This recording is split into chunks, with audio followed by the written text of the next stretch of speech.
2, 3, start.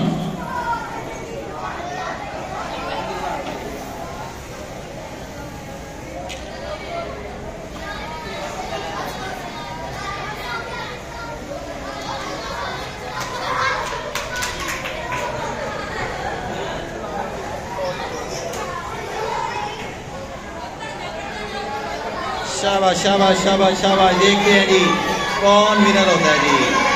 अभी दोबारा से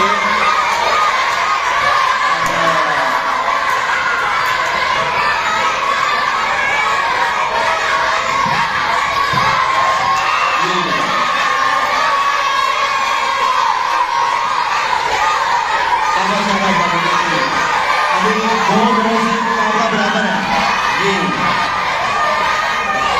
2 से मुकाबला बराबर है।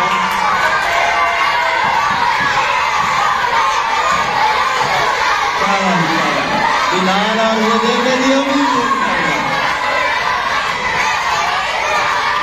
4-4 से मुकाबला बराबर है। 4-4 से आखिरी राउंड है। 1, 2, 3